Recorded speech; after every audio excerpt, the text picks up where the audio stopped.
ponente. Antes de comenzar las ponencias, comparto algunas pautas para el desarrollo del coloquio. Primero, cada ponente cuenta con 30 minutos aproximadamente para su exposición. Al finalizar ambas presentaciones, abriremos un espacio de diálogo y preguntas. Les invitamos a mantener un ambiente respetuoso y a formular preguntas breves y claras, y les pedimos que silencien sus dispositivos móviles para no interrumpir las intervenciones. Bien, pues con ello vamos a dar inicio a esta primer ponencia. Invito a Marlene Sandra Morales Santana a presentar su ponencia titulada Los murales de la Casa del Deán en Puebla, un ejemplo de defensa en la conservación del patrimonio. Agradecemos a Marlene por esta valiosa exposición. Muy buenas tardes a todos, gracias por estar aquí. Como comentaba mi compañera, el nombre de mi ponencia es Los murales de la Casa del Deán, un ejemplo en la defensa del patrimonio. Siguiente, por favor. En 1950, la ciudad de Puebla sufrió modificaciones en las leyes sobre el uso de suelo, lo que dio paso a la destrucción de inmuebles históricos, y lo sucedido en la Casa del Deán corresponde a este periodo. Para empezar y contextualizar, comentaré primero quién es el Deán, luego las características de su casa, para pasar en la tercera fase a las acciones de conservación y defensa de este patrimonio. Por favor. El Deán era la figura de mayor importancia clerical después del obispo. Sus funciones era presidir el cabildo, es decir, ser la cabeza de este grupo de eclesiásticos que apoyaban al obispo para gobernar la diócesis. Era el responsable de la administración y el culto, coordinaba todas las actividades de la catedral o iglesia mayor. En este caso, la fundación de la ciudad aún era incipiente. Todavía no estaba la catedral como la conocemos, sino estaba en la primera fase de construcción, y por lo tanto había una iglesia mayor de la cual era el encargado el deán. Otra de sus funciones era celebrar las acciones litúrgicas solemnes, y del lado derecho podemos ver un recuadro de la estructura que tenían para el obispo para realizar sus funciones, y podemos observar ahí dónde se ubica el deán. Siguiente, por favor. El deán del que hablaremos se llamaba Don Tomás de la Plaza y Goes, era originario de Extremadura y fue el tercero en ocupar el cargo en el obispado de Tlaxcala con sede en Puebla. Previo a llegar a este obispado, estuvo 20 años en Oaxaca. Siguiente, por favor. No, perdón, sobre esa misma, gracias. La casa del deán se ubica a un par de minutos caminando desde la plaza donde estaba ubicada la iglesia mayor. Podemos observarla en el mapa, en azul la plaza y en rojo ahí está la ubicación de la casa. Esta ubicación privilegiada nos habla de la importancia del personaje que la habitó, pues el predio estaba muy cercano justo al lugar que era el centro religioso de la ciudad. Este mapa utilizado para realizar la presentación es de 1698, que es una época posterior a la que estamos realizando, pero es el mapa más antiguo de Puebla. Este se encuentra en el Archivo de Indias de Sevilla. Esta casa primero fue habitada por don Martín de Calahorra, que era un conquistador que llegó con Hernán Cortés. Posteriormente la adquiere el deán y realiza modificaciones a la edificación, como en la portada hizo algunas modificaciones donde incluyó escudos, y actualmente se encuentra en la calle 16 de septiembre, que es la antigua calle del obispado. Siguiente, por favor.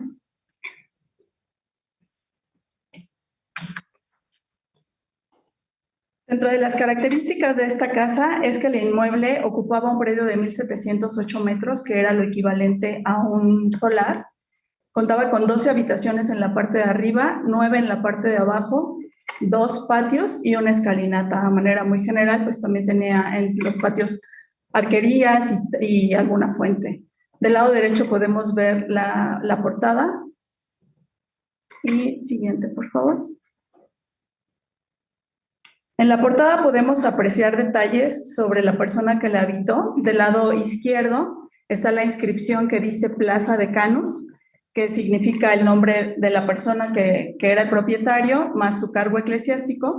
Y del lado derecho tenemos una frase en latín que traducida nos significa que la entrada y salida sea en nombre de Dios. También se puede apreciar la inscripción del año de 1580 del lado derecho. Siguiente, por favor. La importancia patrimonial de este inmueble radica, uno, en su periodicidad, porque es uno de los edificios más antiguos de la ciudad de Puebla, que data del siglo XVI, pero también porque en su interior posee pintura mural decorativa, que es el único ejemplo de pintura mural civil del siglo XVI que se encuentra en México y muy posiblemente en toda Latinoamérica. Más adelante veremos otras imágenes sobre los murales, pero se las iré como compartiendo poco a poco para que conforme vayamos viendo los sucesos, las vayamos conociendo. Bueno, la pintura mural que se encuentra en esas habitaciones representa escenas mitológicas de la literatura y presentan una fusión entre elementos europeos y elementos de la Nueva España como la flora y la fauna. Se desconoce quiénes participaron en la creación, sin embargo, algunos investigadores apuntan la participación de tlacuilos mixtecos, justo porque el DEAN habitó más de 20 años en Oaxaca, pero no se tiene este dato con precisión todavía, ¿no? En este cuadro o en esta línea de tiempo lo que podemos ver es que esta casa, al morir el DEAN, pasó por diferentes habitantes. Sin embargo, el último que tuvo fue el historiador y cronista poblano que vivió en esa casa. Ahí nació y ahí hasta que murió estuvo. Y durante este periodo, pues no hubo grandes cambios en la arquitectura de la casa. Sin embargo, en 1914, él le compra eran varias casas en ese mismo predio, donde vivían otros de sus familiares. En 1914, él les compra todas estas propiedades para ser el único dueño. Y posteriormente, en su despacho, descubre un fragmento del mural de las Sibilas, pero por temor a que le quitaran la casa, lo vuelve a cubrir, ya que en esa época se desarrollaba la Guerra Cristera. Lo cubre, sin embargo, en 1935, él le proporciona una fotografía de esa parte del mural a un investigador español que se llamaba Diego Angulo, y es en 1950 que se publica que existían estos murales en esa casa. Sin embargo, estos datos no fueron muy difundidos, muy pocas personas tenían acceso a este libro, que es el que vemos en la parte de arriba. Y bueno, esto quedó, o sea, muy pocas personas tuvieron acceso a la información, los murales estaban tapados. En 1951, la viuda de este personaje, de Francisco Pérez de Salazar, se ve en complicaciones económicas y entonces vende la casa a la impulsora de cines independientes de Gabriela Alarcón. En 1953, con los cambios que se estaban realizando en las legislaciones de la propiedad y del uso de suelo, se decide demoler esta casa para edificar un inmueble que era un cine. En la fotografía de la parte de arriba ya vemos donde ya retiraron las cubiertas. Siguiente, por favor. La Casa del DEAN era un edificio muy importante que estaba en demolición y se encontraba en el primer cuadro de la ciudad de Puebla. Había rumores acerca de la existencia de los murales, otras personas negaban justo que existieran y entonces esto creó una controversia social. En ese año, un estudiante de preparatoria llamado Efraín Castro Morales, junto a algunos de sus compañeros de la escuela, deseaban sacar una revista donde trataran temas artísticos y de patrimonio histórico. Castro Morales deseaba en esta revista incluir un artículo sobre la Casa del DEAN, pero justo empezaron a demolerla. Junto a otro de sus compañeros, que se llamaba David Bravo Cid, toman la decisión de ir en búsqueda de los murales. En una entrevista que tuvimos justo con Castro Morales, nos comentaba que para realizar esta visita compró una espátula que todavía conserva, llevó su cámara fotográfica, asistieron al lugar en el que el acceso estaba restringido, pero dieron la módica cantidad de 10 pesos al vigilante y los dejó pasar. Ya dentro de la casa, con su espátula empezó a quitar las capas de tapiz y de varias de pintura lacal que tenía y encontró este fragmento del mural, que es un águila que se encuentra en la cenefa del mural de los Triunfos. Ya que descubrió esto, como que dijo, ¿y ahora qué hacemos, no? ¿Ahora qué hacemos con esta información? decidió hablar a la radio, dio la noticia y esto pues se volvió una bomba, ¿no? Por un lado dice que fue un éxito haberlos encontrado, pero por otro también el hecho de que esto fuera de tener pues intereses muy ambiciosos en el predio, pues generó también que tuviera enemigos durante muchos años después. Pero bueno, en esta imagen lo que podemos apreciar es esa fotografía que le tomaron para estar en prensa, donde está el águila, y del lado derecho es la misma ubicación del águila, actualmente donde los murales ya están restaurados. Lo que se comenta sobre esto es que es muy probable que Castro Morales tuvo acceso a esta información del libro que les había comentado anteriormente, porque él era un ávido lector y en ese entonces tenía acceso a libros poco comunes que le vendía un alemán. El papá de Castro Morales le había dado digamos, como un vale o un bono abierto a que comprara los libros que él deseara. Entonces, se piensa que él tuvo acceso a esta información y por eso fue a buscar los murales, ¿no? La siguiente, por favor. Salieron varias notas periodísticas al respecto de este hallazgo. Revisando la hemeroteca de Puebla, pues sí se le dio en los siguientes meses e incluso en los siguientes años seguimiento a esto. Las notas que aparecen generalmente están en primera plana y esto despertó pues también la curiosidad de la población, una parte por los murales y otra parte por los bienes muebles que se decía que se encontraban en el predio, porque por ejemplo decían que había 12 esculturas de tamaño natural en el patio que eran de plata y que eran de los 12 apóstoles. También se decía que había unos cofres de plomo que contenían las perlas que trajeron los marineros a la Virgen del Rosario y que les habían dado a guardar a los propietarios de esta casa porque eran muy religiosos. Entonces, todos estos sucesos hacían que la población se viera pues más atraída hacia este lugar, ¿no? Siguiente, por favor. Los defensores de este patrimonio. Pues bueno, ya que se lanzó la noticia,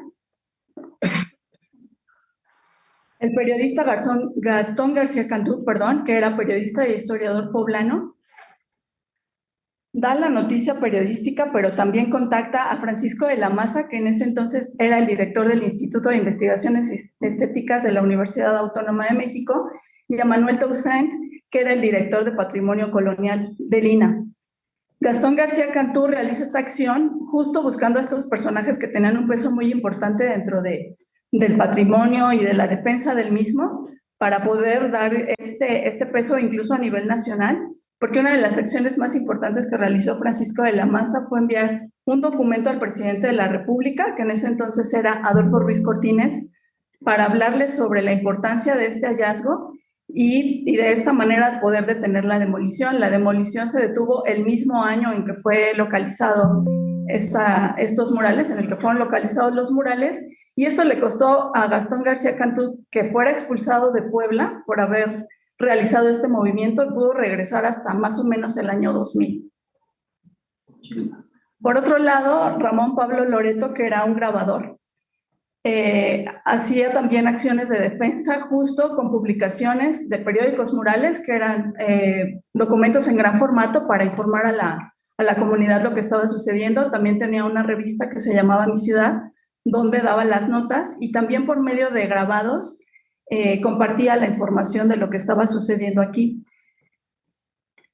Efraín Castro Morales, a partir de este suceso, entabló una amistad buena con Francisco de la Maza y con Manuel Toussaint, y muchos años después siguió realizando trabajos de investigación y a favor del patrimonio junto con ellos. Y en el caso de Desiderio Hernández Xochitiotzin, que es un artista tlaxcalteca, que podemos encontrar sus murales en el Palacio de Gobierno de Tlaxcala, él fue el encargado de realizar el registro de los murales en calcos o plantillas.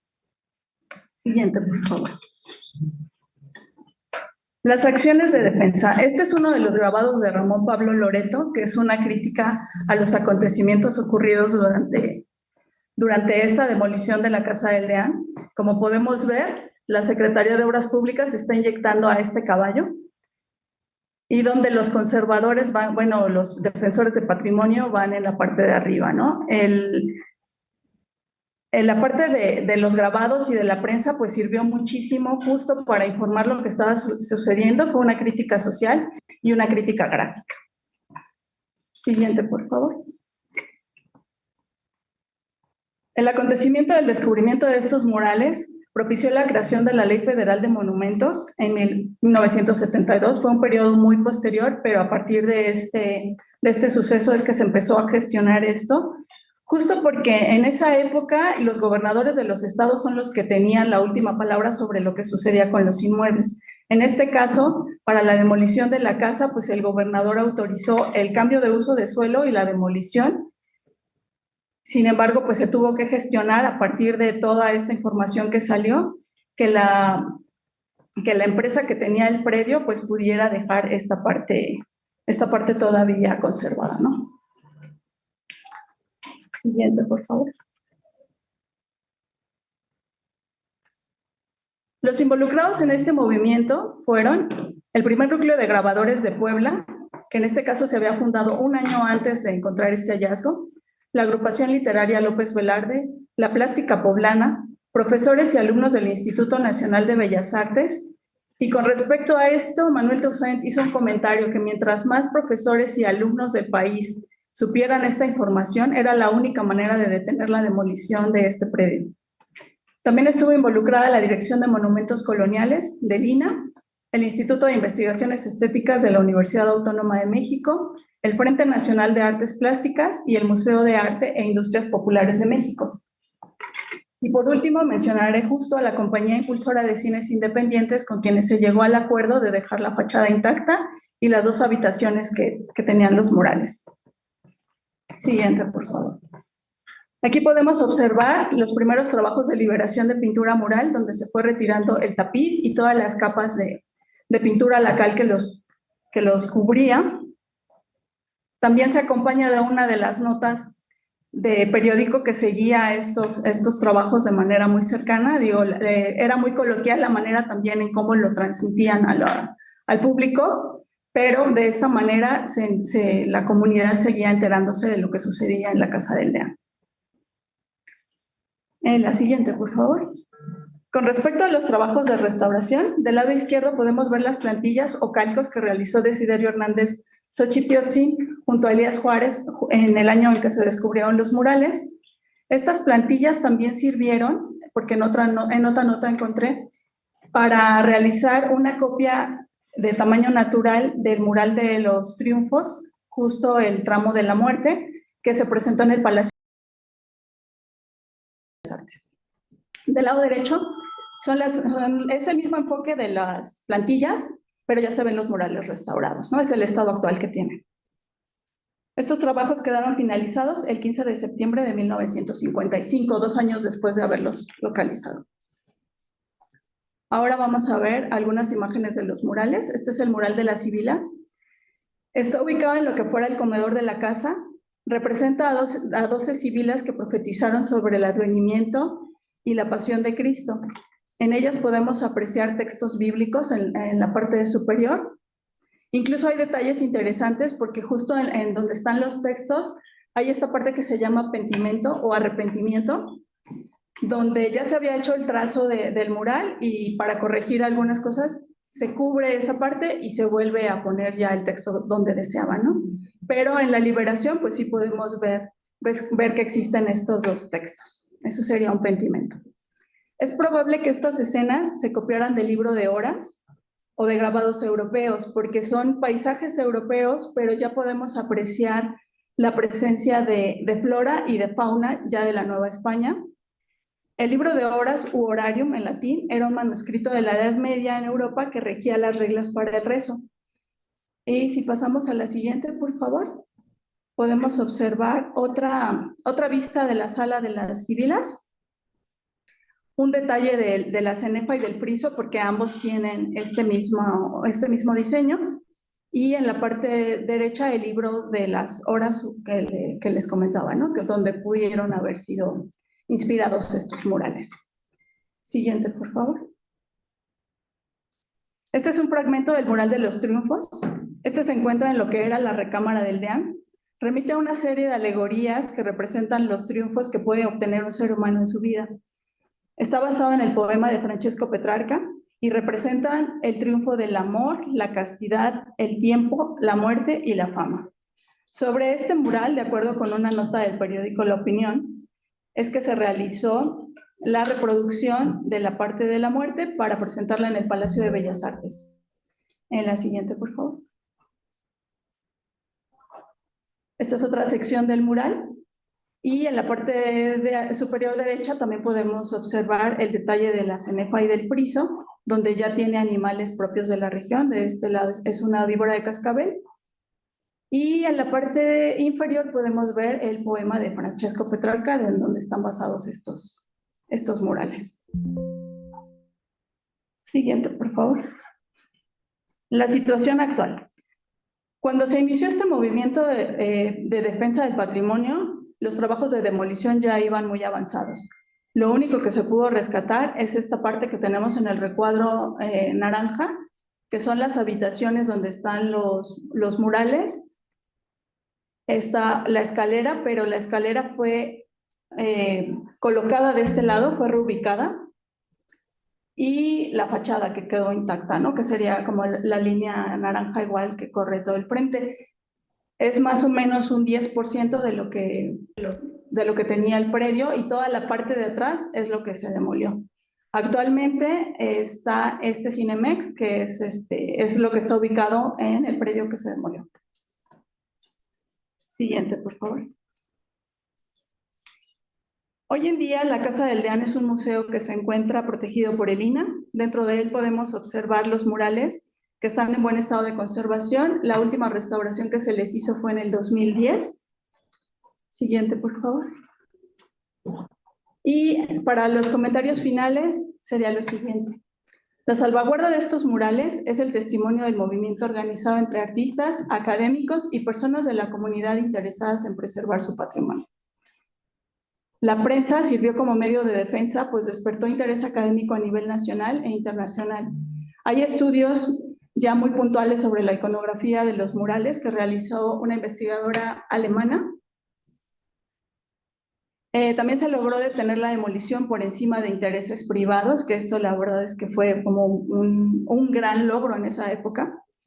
Este caso tuvo influencia en la creación de la Ley Federal de Monumentos, pero también en la del Catálogo de Monumentos Arquitectónicos, Artísticos e Históricos de la Ciudad de Puebla, que elaboró Ramón Pablo Loreto en 1964, donde registró más de 100 inmuebles de la Ciudad de Puebla de manera gráfica y también descriptiva. Este es un fragmento del Mural de los Triunfos. Con esta acción, Efraín Castro Morales, que fue el redescubridor de los murales, inició su carrera en la defensa del patrimonio, y algunos años después, 6 años después para ser precisos, fue quien localizó el retablo de San José Chiapa, que es el motivo de la investigación que estoy realizando en la actualidad.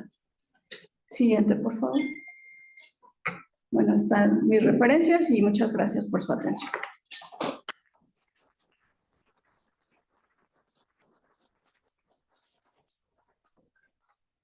Pues muchas gracias a Marlene, sin duda excelente ponencia. Muchas gracias por esta valiosa exposición.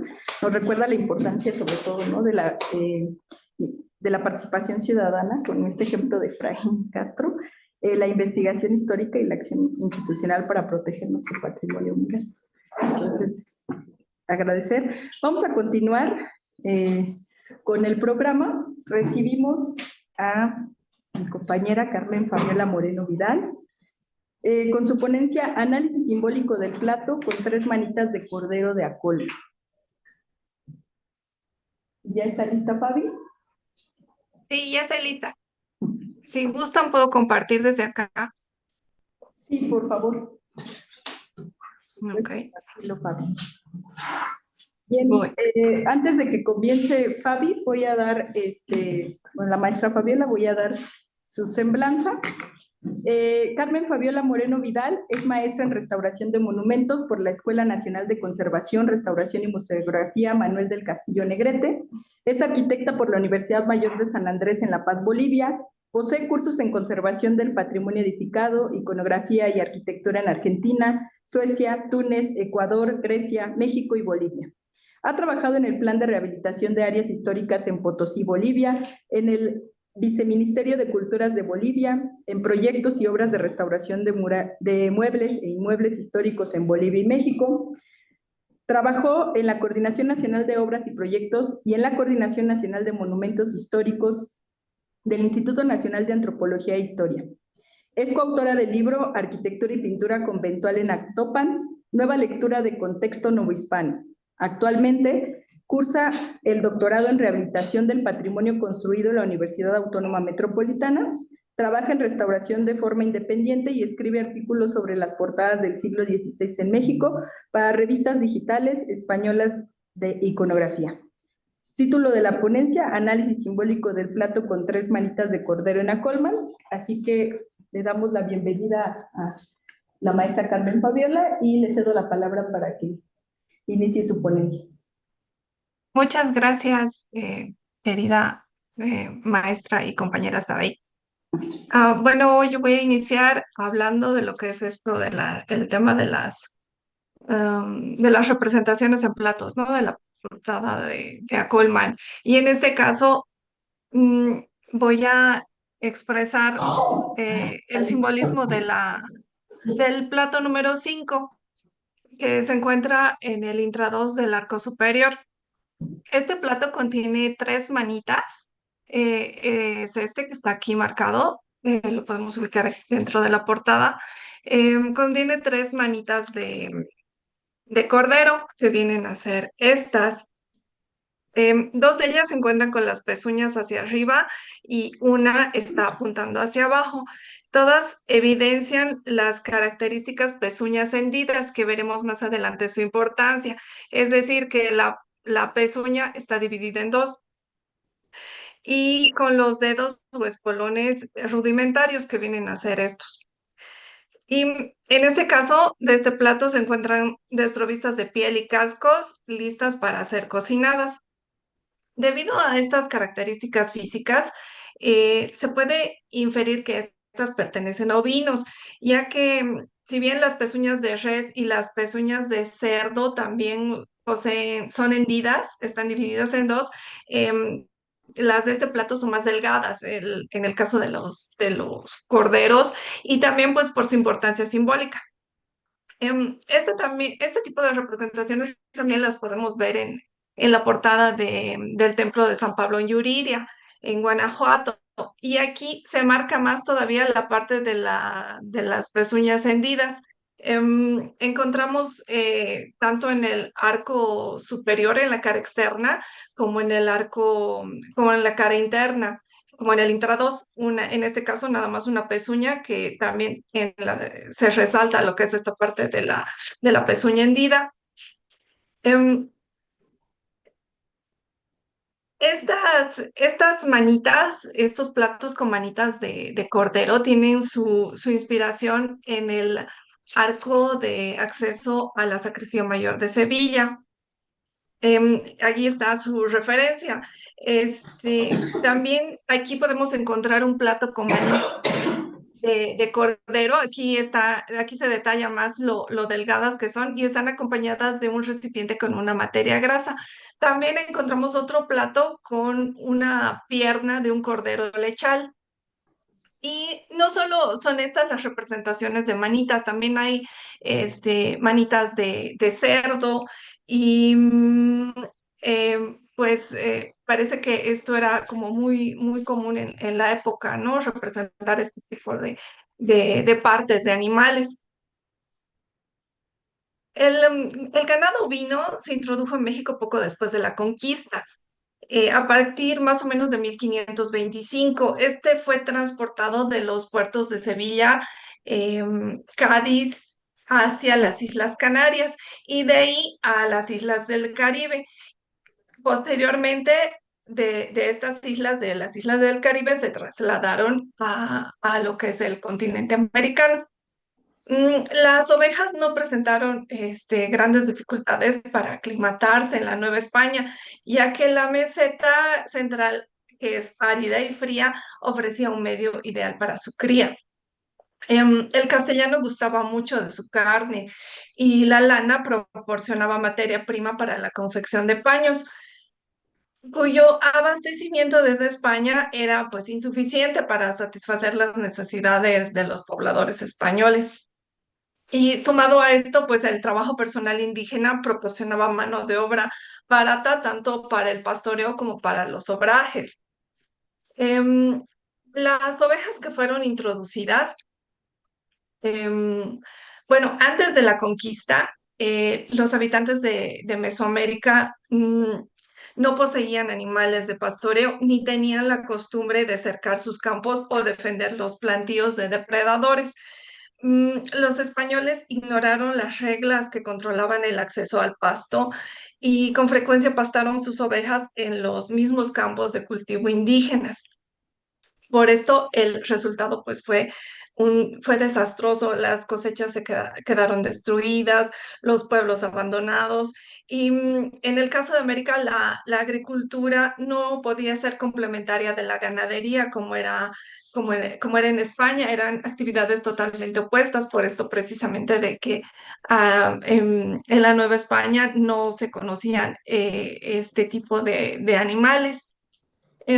Las ovejas que fueron introducidas a la Nueva España se multiplicaron exponencialmente, em, alcanzaron cifras extraordinarias y proliferaban y transformaban los ecosistemas locales, además que cumplían una función en la apropiación de la tierra por parte de los españoles. Más o menos desde 1526, el Cabildo de México empezó a conceder estancias para ovejas a varios conquistadores en los alrededores de la ciudad y en lugares tan apartados como Michoacán.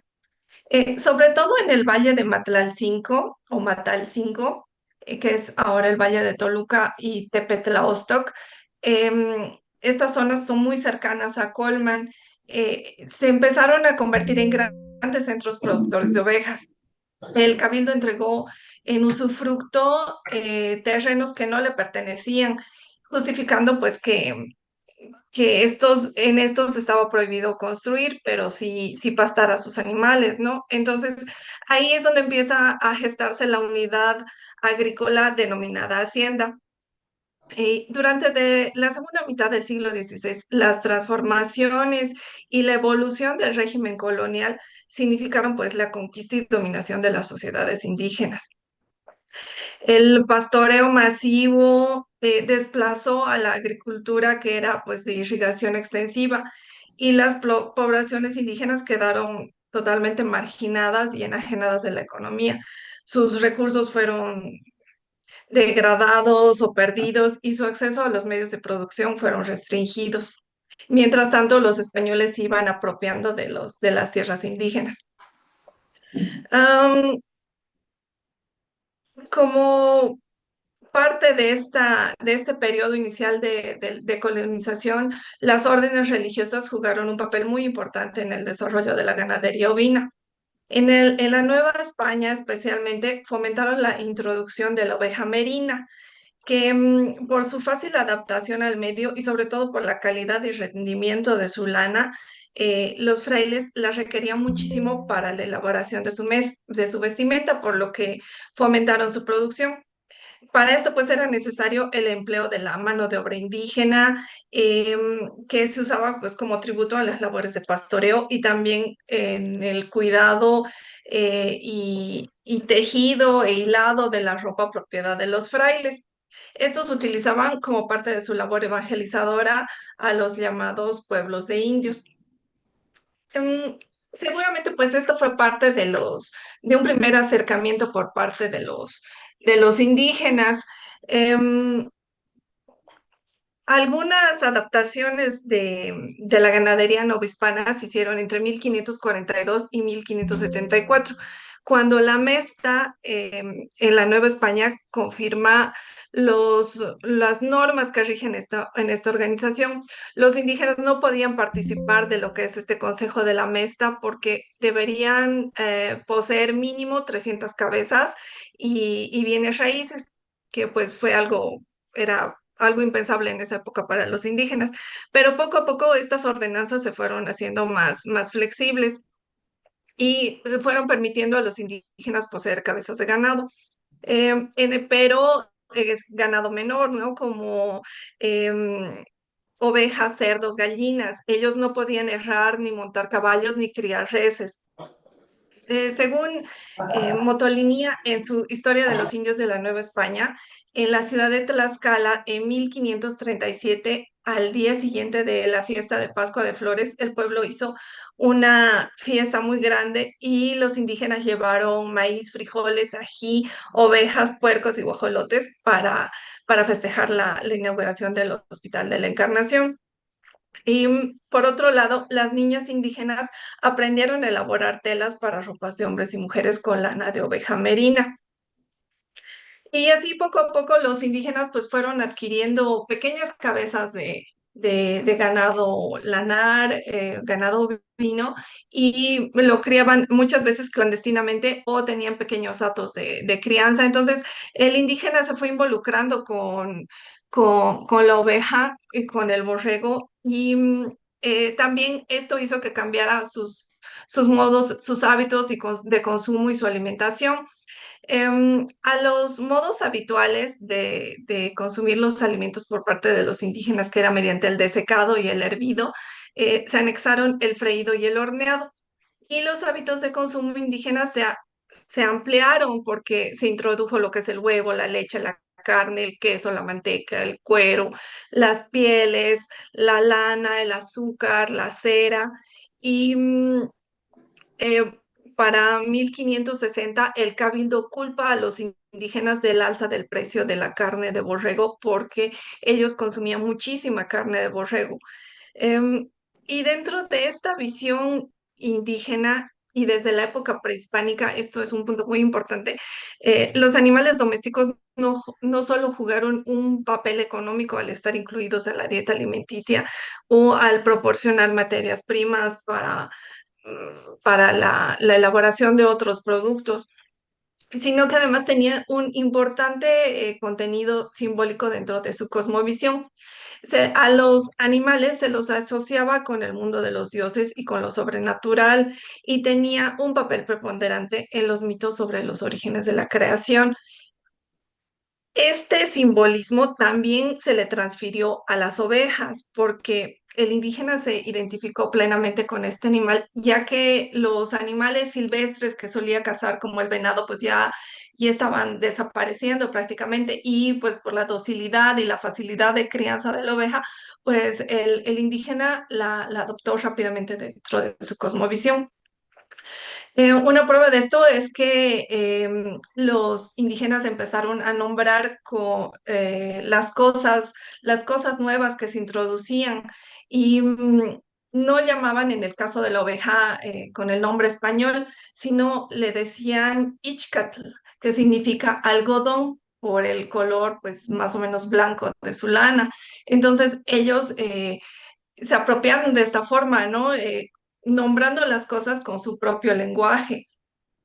Y bueno, con la evangelización forzada por parte de los frailes, em, se produjo una fusión. Los indígenas no dejaron de celebrar, venerar, realizar ceremonias a sus dioses, a sus deidades, sino que las fusionaron con el catolicismo, y ya sus nuevos dioses adquirieron nombres de santos, como por ejemplo San Antonio Abad o San Juan Bautista, que eran los patrones de las ovejas.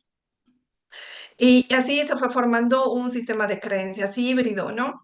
Y bueno, y una vez consolidada pues la conquista, el, um, se definió que el ganado vacuno quedara en manos de los españoles, y los indígenas pues criando ovejas, ¿no? Y las empezaron a cocinar dentro del caldo de olla y en hornos de tierra, ¿no? Como es hasta la fecha la barbacoa. O sea, conservaron estas costumbres prehispánicas del tipo de preparado de alimentos, pero con animales introducidos. sobre todo las ovejas se consumían en las fiestas patronales, en diferentes platillos. Se combinaban con frijoles, con nopales, con quelites, también se hacía el consomé de borrego, luego también se horneaba, eh, y todo esto se ofrecía a los santos, como se hacía antiguamente con los dioses. Entonces al santo patrón se le ofrecía el caldo humeante, bueno, con el vapor saliendo se le ofrecía, que esta era la forma en que ellos creían que el santo se alimentaba. Entonces, eso hacían en los festejos y también para crear como alianzas con los santos, los comprometían de cierta forma a que les concedieran favores y también como una forma de agradecimiento, ¿no? Y era pues una forma de tener esta comunión con los seres sobrenaturales y también era esta parte de entregar la energía vital del animal al dueño, al patrón de los animales, ¿no? Que en este caso es el santo, la deidad. Y en este contexto, pues el sacrificio de los animales funciona como un pago por el rendimiento de los corrales, de los bienes obtenidos. El pastor se desprende de algo que le pertenece y lo entrega a estas fuerzas espirituales. Bueno, en estos primeros tiempos de la evangelización se continuó con este proceso de reelaboración simbólica hasta que se logra una completa integración simbólica y culinaria. ¿Y por qué esta importancia del cordero? Porque dentro del catolicismo, pues el cordero viene a ser la representación de Jesucristo, que es el Cordero de Dios, y es el alimento dentro de la Eucaristía. Entonces, aquí hay como esta doble relación, ¿no? De lo prehispánico, del sacrificio, y también del sacrificio cristiano de Cristo. Entonces, aquí hay esta reelaboración simbólica que había mencionado. También esta preferencia de los frailes de utilizar por un lado al cordero como una forma también como un objeto de evangelización, es esto que les había mencionado de que la relación con Jesucristo, ¿no? Que es el ideal de sacrificio, esa es la bondad personificada, el cordero, el manso, que se sacrifica por los demás. Entonces, es una muerte, una especie de muerte vicaria que el pastor también ofrece hacia la divinidad, exaltando pues esta parte de las virtudes cristianas relacionadas con con el tema del cordero. Por otro lado, lo que es la oveja, cuyo nombre científico es Ovis orientalis aries, es un mamífero que siempre ha sido utilizado por la humanidad como ganado. Em, derivado de las investigaciones arqueológicas, se ha logrado determinar que la domesticación de la oveja se remonta más o menos hacia 9.000, 11.000 años hacia atrás en la región conocida como el Creciente Fértil, ¿no? Que comprende los territorios de Irán, Turquía, Siria, Irak. Entonces, este animal, que aparentemente es descendiente del mufón salvaje de Europa, fue uno de los primeros animales en ser domesticados por la humanidad y principalmente por el tema de su lana, carne y leche. Y fue el animal que fue más modificado genéticamente por el hombre para obtener todas estas virtudes. Se le modificó lo que era el pelo, se convirtió en lana, se hizo de este un animal muy manso y que necesita siempre de un pastor, de una guía para moverse. Y el simbolismo de este animal se remonta también a las primeras tradiciones, a las mitologías, a las religiones del Antiguo Oriente. Y se han encontrado restos de sacrificios en Catalhuyuk que datan del 8000 antes de Cristo. Y en el antiguo Egipto, pues el carnero era el símbolo de varios dioses. También en la mitología griega tenemos el mito del vellón de oro, del carnero de Crisómalo. También en la antigua Grecia, pues prácticamente el ovino era su principal ganado. Los griegos y romanos también sacrificaban regularmente ovejas. Esta es otra característica también de la oveja, que siempre fue un animal de sacrificio desde antes de los griegos y los romanos, pero pues ellos instituyeron fiestas y ceremonias donde se sacrificaban en especial borregos, carneros, y esta tradición de los griegos y los romanos pasa a lo que son los israelitas.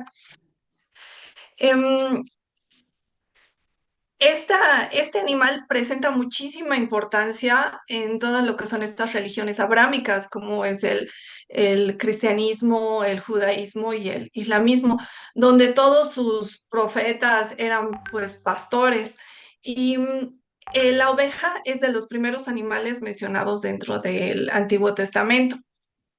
Y se lo menciona en el libro del Génesis, donde se dice que Abel fue pastor de ovejas. Y también, según el relato bíblico, pues un carnero sustituyó, un borrego, perdón, sustituyó al sacrificio de Isaac. Y también es muy importante dentro de las fiestas judías. Em, este tipo de animal fue llevado por las poblaciones humanas a lo largo de Europa, siguiendo el trayecto del río Danubio hasta llegar pues a la península ibérica hace unos 7000 años y después a Inglaterra. Em, Fueron los primeros pobladores de la península ibérica quienes comenzaron a domesticar a estos animales para aprovechar su carne, su leche, su lana. Y eso poco a poco hizo que esta actividad se fuera estructurando como una actividad muy, muy organizada, ¿no? Los que criaron ovejas a mayor escala dentro de la península ibérica fueron los romanos. Y durante el dominio romano de la península ibérica, la cría de ovejas pues se convirtió en una industria completamente. Y pues aquí se fomentaba lo que es la transhumancia, ¿no? El mover hatos de ovejas por toda la península, dependiendo de las estaciones y buscando pastos verdes. Los romanos también diversificaron la forma de cocinar el cordero. Le introdujeron especies, lo combinaron con perejil, con tomillo, con muchos ingredientes como la cebolla, la miel, la leche, el vino, el aceite, los dátiles, las ciruelas. Y el consumo pues de carne de ovino era prácticamente diario en la época romana y también utilizaban diferentes tipos de conservación. Entonces ya para el año 1000 Inglaterra y España ya eran conocidos como principales centros de producción ovina, como los creadores originales de la oveja merina, sobre todo pues en la península ibérica. Esta raza de oveja es de una gran calidad por el tema de su lana, ¿no? Los españoles a través de esta oveja obtuvieron grandes riquezas y era propiedad. No se permitía el que la oveja merina saliera de la península. Y la Edad Media fue un periodo importantísimo dentro de la crianza de la oveja y de la oveja merina en la península. Y fue donde se creó el honrado Consejo de la Mesta, que era un grupo pues de élite, donde los propietarios como los clérigos, los obispos, la realeza, tenían grandes hatos de esta oveja. Y esto es importante mencionarlo porque gracias a esto, o sea, el Consejo de la Mesta fue el que financió los viajes de descubrimiento del nuevo continente. Entonces, pues durante toda esta época, hasta el siglo XVIII, donde ya entró esto en declive, pues España era el primer productor de lana de oveja merina, que era la más finísima, pero después ya empezó Francia, Italia, entonces ya España perdió el protagonismo. Y sobre todo en España, el platillo de manitas de cordero era altamente consumido en la región de Castilla-León y La Rioja. Es lo que se llama cocina de casquería, que es como los desperdicios del animal, o sea, las partes menos llenas de carne, digámoslo así. Y con esto se alimentaban los trabajadores, los obreros y también los monjes y los frailes en los monasterios y en los conventos. Em, Aunque los religiosos seguían estrictas normas de ayuno y abstinencia, porque comían legumbres, pescado y hortalizas, prácticamente no comían carne. El consumo de carne de cordero era más frecuente y sobre todo estos platos que se llaman calderetas de manitas de cordero, era una comida muy sencilla y típica de las festividades y las celebraciones religiosas, donde muchas veces también se compartía con la comunidad. Entonces ahí vamos encontrando el vínculo y la razón de ser de este plato que aparece reflejado en la Colman y también en la Catedral de Sevilla. Este consumo de cordero también se relacionaba con la época de Cuaresma, porque estaba prohibido el consumo de carne, pero no así la carne de cordero por la relación con Cristo, ¿no? Y su dimensión sacrificial, sobre todo en Domingo de Pascua. El cordero también se consumía mucho en Navidad porque tenía este simbolismo cristiano profundo, ¿no? Em, entonces, lo que vemos en la portada de Colman es que los frailes agustinos continuaron con esta tradición del consumo de calderetas de manitas de cordero, pero esta vez en un contexto americano y que se pretende compartir con los nuevos comensales, en este caso los indígenas.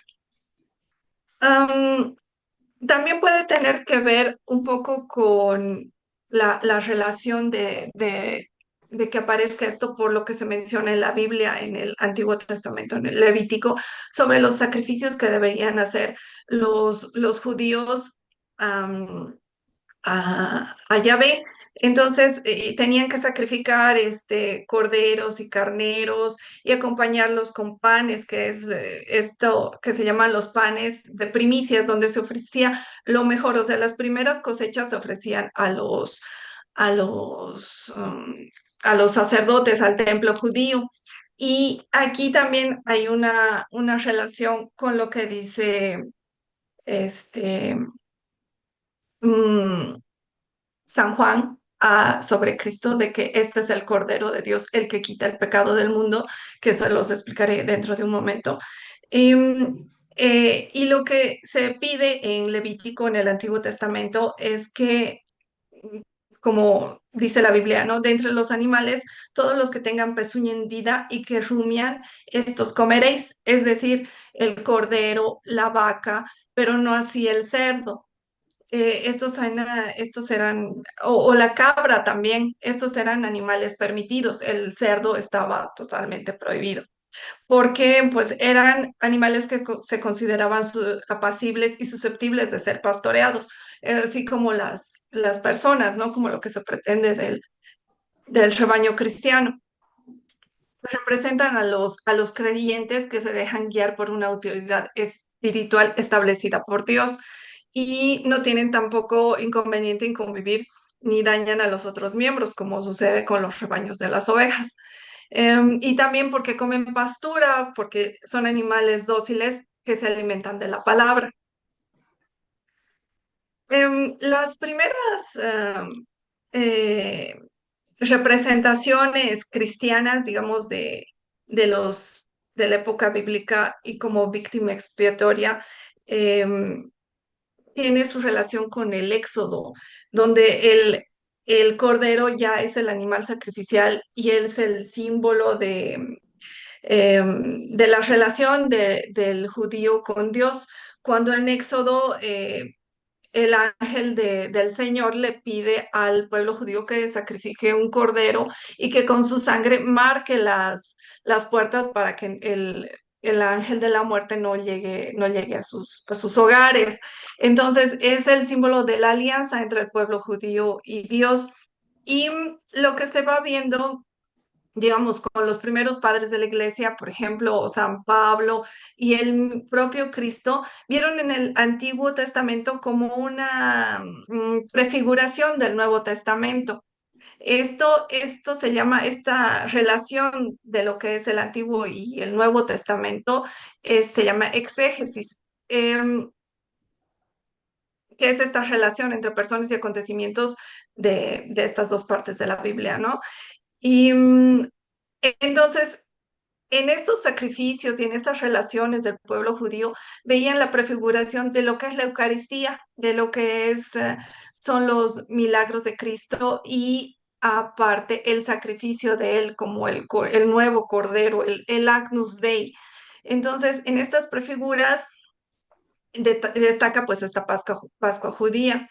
Y en esta Pascua judía se escogía un animal sin defecto que se iba a sacrificar y, y se comía con panes ácimos y hierbas amargas. Entonces ahí ya se está viendo esta nueva alianza y Cristo es el nuevo Cordero del Nuevo Testamento que adquiere estas características en la celebración de la Eucaristía. Entonces,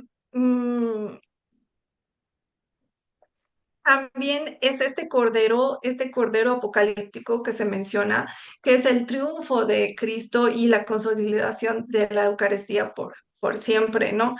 Em, el cordero también hacía la figura de víctima expiatoria. Y este tema se convierte en la parte principal de la teología cristiana.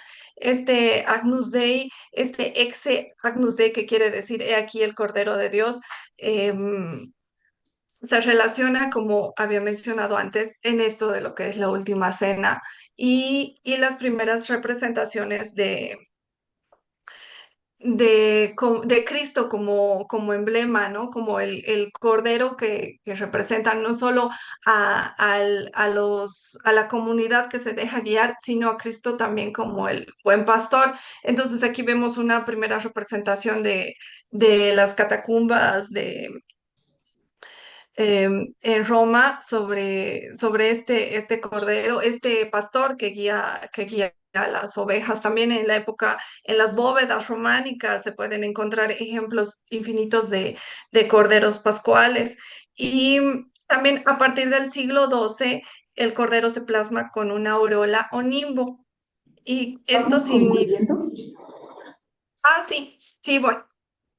Bueno, y entonces aquí vemos esta representación de lo que les había dicho del Cordero Apocalíptico en esta gran representación de los hermanos Van Eyck. Y también esta de la última cena, donde vemos en el plato principal un cordero. Esto es parte del retablo de la catedral, del retablo mayor de la Catedral de Sevilla. Y ya en el contexto americano, pues el cordero es utilizado como este instrumento de evangelización, como parte de este instrumento de evangelización, y se lo va a representar a partir del siglo XVI, pues siempre relacionado a Cristo de alguna forma, ¿no?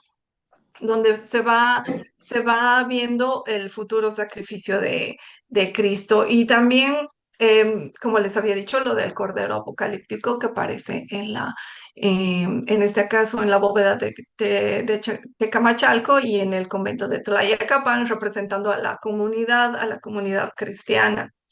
Y pues esta es una forma de ver cómo pudieron haber lucido las manitas de cordero con pintura, como fue que se hizo en el siglo XVI. Y pues eso sería todo. Muchísimas gracias. Esta es la bibliografía.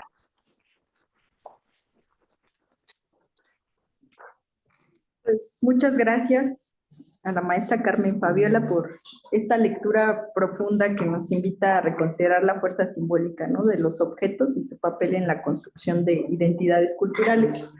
Antes de pasar al diálogo, voy a dar un pequeño receso de 5 minutos para que se puedan preparar las preguntas y también para darles espacio a nuestras ponentes. Son exactamente 1:21, regresamos 1:26.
Bien, pues reanudamos la sesión.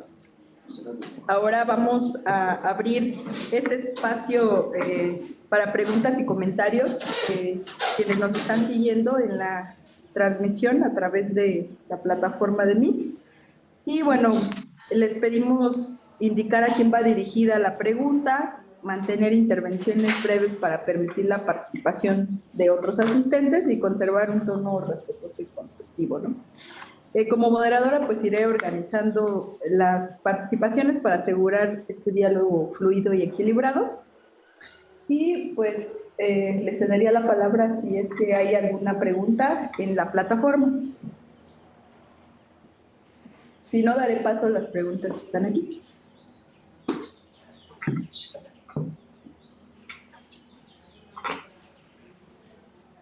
Pregunta. ¿Hay preguntas? Ah, bueno, en la plataforma creo que no. Bien, les voy a ceder la palabra a mis compañeros, comenzando por Daniela. Gracias. Muchas gracias. Yo tengo una pregunta para cada una de las ponentes. Mi primera pregunta es para Sandra Marlene. Nos comentaste que muy al inicio de la historia de este bello inmueble, se habían cubierto por temor, los habían cubierto los murales por temor a que les decomisaran el patrimonio. Entiendo que esto de cubrir, esta pregunta es hacia ti como restauradora. Entiendo que en muchas ocasiones cuando no se puede intervenir un mural, se cubre con cal. ¿Consideras que este accidente pudo prolongar la conservación de los murales? ¿Cuál sería tu opinión al respecto? Sí, justo el hecho de que se haya hecho con cal y después el tapiz preservó los murales, los encapsuló de alguna manera. Y por otra parte, hay dos opiniones con respecto a la técnica de los murales. Algunos investigadores dicen que son frescos y otros que son temples. Estaría yo más de acuerdo en que son frescos y justo cuando se trabaja así, la cal encapsula los pigmentos y las capas de cal que se puedan colocar encima para cubrirlos no los dañan. Entonces sí fue un punto a favor que se hubiera hecho con pintura a la cal, estas varias capas que pusieron, y eso permitió que se mantuviera. Muchas gracias, qué interesante. Y la segunda pregunta va hacia la ponente en línea de Fabiola. Yo sé que por el tiempo no alcanzaste a platicarnos esta parte, pero un poquito a veces me has comentado, he tenido la oportunidad de que me platiques sobre tu proyecto que estás investigando y mencionaste muy brevemente al final los colores, pero yo sé que tú tienes más información acerca del posible significado de los colores que eligieron para esas manitas de cordero. ¿Nos pudieras platicar un poquito más sobre eso, por favor? Y gracias. Todavía ahora, en el siglo XXI, se pueden apreciar restos de pintura, de pigmentos que cubrían estos platos. O sea, no era nada más la piedra, sino era una piedra polícroma. Y dentro de esto, pues se ve el aporte indígena, porque estos colores estaban dentro de la paleta que utilizaban los habitantes de esta parte de la región. Podemos ver pues una exuberancia de tonos en lo que es Teotihuacán, pero también tanto las ciudades como los monumentos prehispánicos eran siempre polícromos, o sea, el color tenía un mensaje.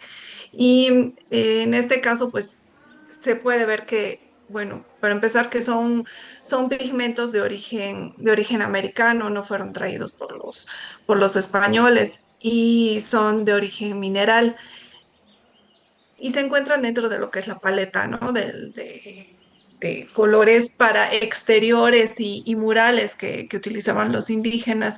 Y en este caso, pues están relacionados con los colores del maíz y con los de los puntos cardinales.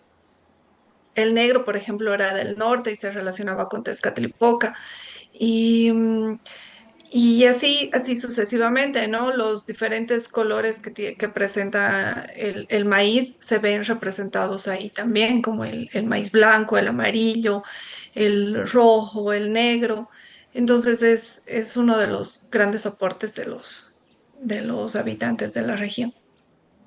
Muchas gracias. Bien, ahora le voy a ceder la palabra a nuestro compañero para que haga sus... Sí, lo mío es un comentario, y va para ambas.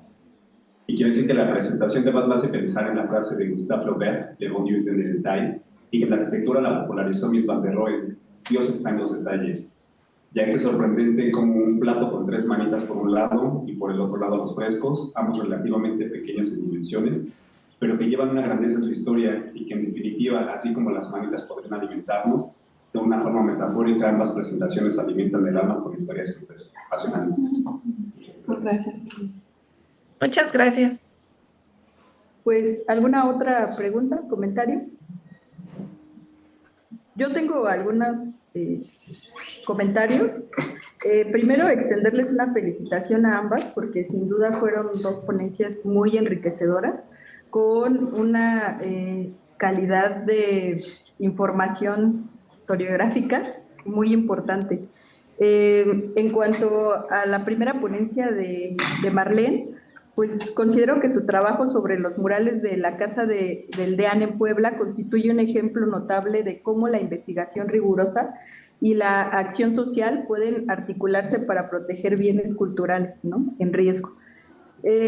Creo que la ponencia nos permite comprender los desafíos, tensiones y estrategias involucradas en la conservación de un conjunto mural único en el país. Y también evidencia un poco los problemas que se tiene con el patrimonio poblano, ¿no?, con mucha pérdida que lamentablemente tenemos en la zona, pero que también se han hecho esfuerzos por conservarlo y que es la sociedad quien impulsa esos esfuerzos. En el caso de Fabi, quisiera destacar que la investigación que está haciendo y sobre todo esto que nos muestra del plato con 3 manitas de cordero en Acolman, abre una ventana a las dimensiones rituales, iconográfica y simbólica del patrimonio inmueble, ¿no?, a través de su lectura. Y también a través de la ponencia pudimos explorar cómo los objetos cotidianos o ceremoniales revelan cosmovisiones, prácticas comunitarias y continuidades culturales. Tengo unas preguntas para cada una.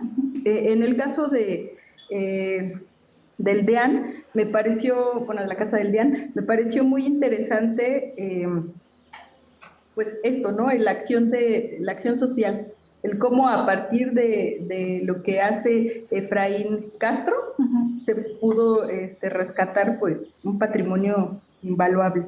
Y también coincido con lo que mencionabas sobre el maestro Toussaint, de que es en la academia donde debemos hacer estos esfuerzos de difusión de nuestras investigaciones para que a partir de ahí se genere la conservación del patrimonio, ¿no?, que creo que eso es lo importante.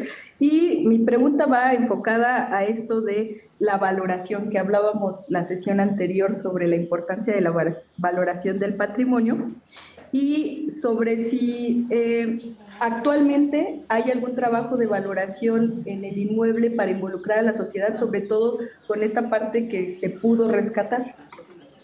Bueno, pues lamentablemente es un inmueble no muy visitado.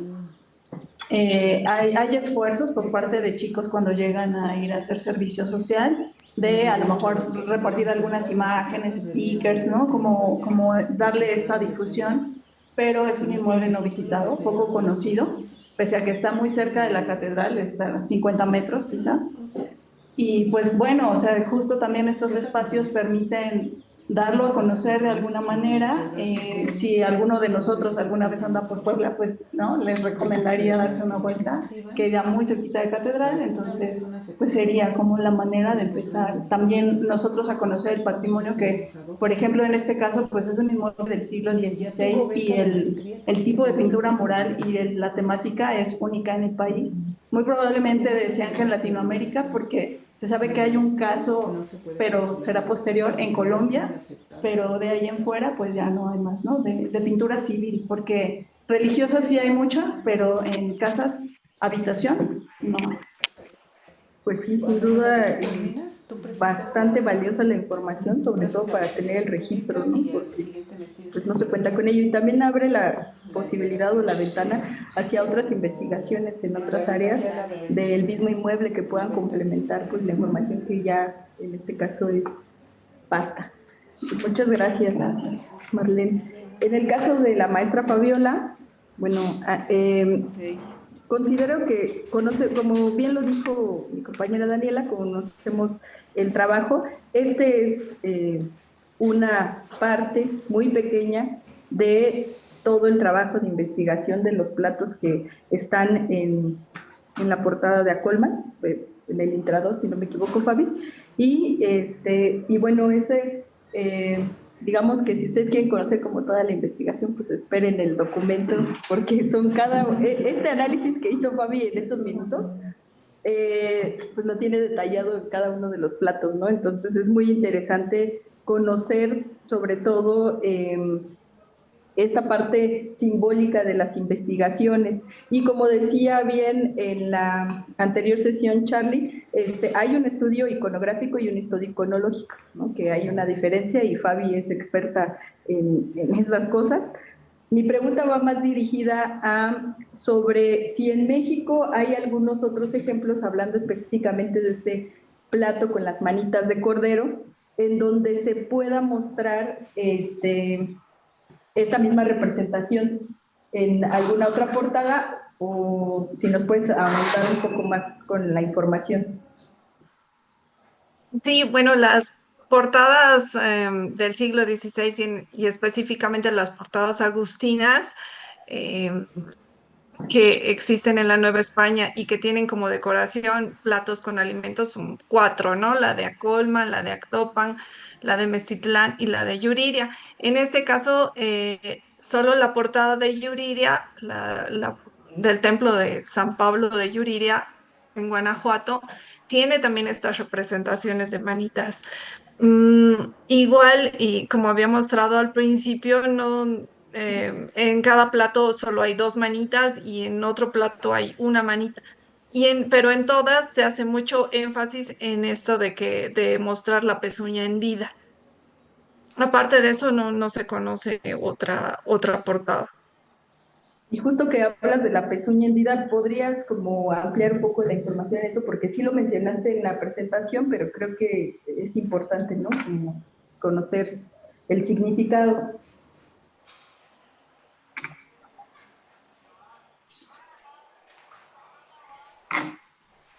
¿Sigues ahí, Fabi? Sí, es que hace rato hubo una tormenta así tremenda y creo que por eso está afectando la transmisión. Ok, ¿me escuchaste o no? No, ya no te escuché la última parte. Bueno, repito, decía yo que justo que hablabas de la pezuña hendida y de la importancia en el simbolismo, lo describiste un poco en la presentación, pero me gustaría si pudieras como ahondar en esa información.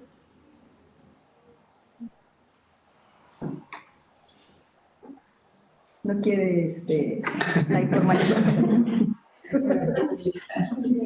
No te preocupes, Fabi. Bueno, es que algo que se me olvidó mencionar, Fabiola está desde Bolivia, conectada con nosotros, entonces pues, se entienden, ¿no? Las complicaciones que se puedan tener. Voy a escribir.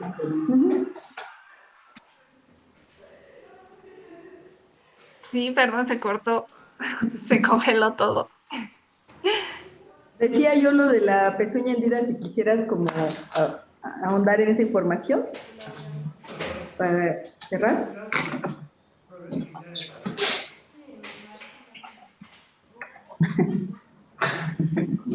Sesión espiritual. Ajá, algo está pasando con esto. Bueno, no te preocupes, Fabi, sino ya será después. En otra ocasión nos amplías la información.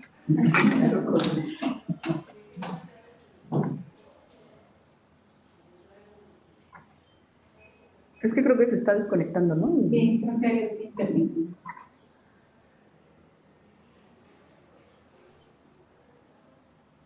Bueno, le doy unos minutos nada más para ver si tiene alguna respuesta, si no, pues vamos concluyendo la sesión.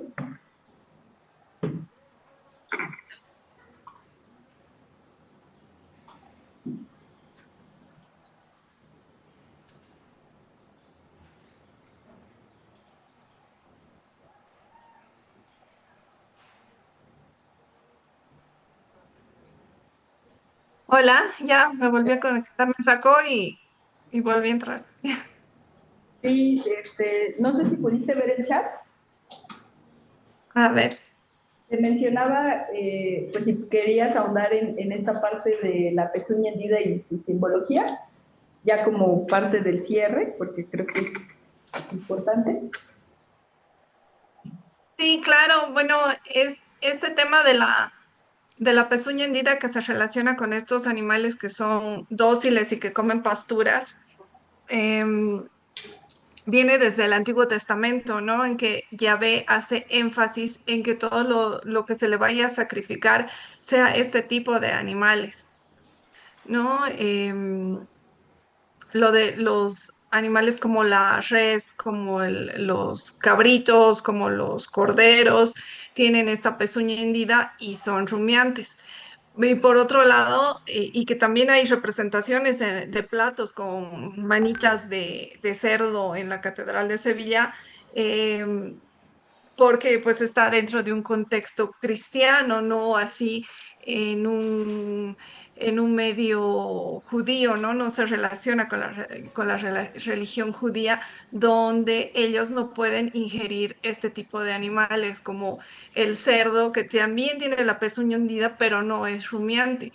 Y la característica de que el cerdo sea rechazado por los judíos es que em, el cerdo para criarse necesita mucha agua, mientras que estas religiones abrámicas se desarrollan en medios que son desérticos, donde el cerdo no puede prosperar. Entonces, un animal adaptado a estos medios, pues es el cordero, es el borrego, ¿no? La cabra, un poco la res, pero no así los cerdos. Aparte que los cerdos se relacionaban con los romanos. Los romanos gustaban mucho de comer carne de cerdo y entonces existe esta relación por parte de los judíos al hablar del cerdo, así como lo más despreciable, sobre todo en el libro del Apocalipsis, refiriéndose a los cerdos, en realidad están hablando de los romanos. Entonces es por esto la importancia y la relación de la pezuña hendida de estos animales. Gracias. Pues si no hay ninguna otra pregunta o intervención, vamos a concluir la sesión. Sin duda podríamos pasarnos toda la tarde hablando de, ¿no?, la relación de los símbolos con el edificio y pues por demás interesante, pero muchas gracias, Fabi, por la aclaración. Bien, Muchas gracias. a ti. Para concluir, bueno, agradezco profundamente a nuestras ponentes, a las autoridades, a la maestra, a la doctora Tere por la organización, a Edith que está en la transmisión, a todos los que nos ayudan, ¿no? A mí, aquí a los compañeros por la organización y pues sin duda a las ponentes por compartir su trabajo y a todos los que nos siguieron por la plataforma, pues por su presencia y participación. Como vimos, las investigaciones presentadas hoy nos recuerdan que el patrimonio, ya sea mural, arquitectónico, ritual o simbólico, es un tejido vivo que requiere cuidado, interpretación y defensa constante. Cada pieza, cada imagen y cada objeto nos conecta con historias que merecen ser preservadas y comprendidas. Muchas gracias por acompañarnos. Los invitamos a la siguiente sesión, la siguiente semana, y que este diálogo continúe en nuestras aulas, comunidades y prácticas profesionales. Muchas gracias a todos. Gracias.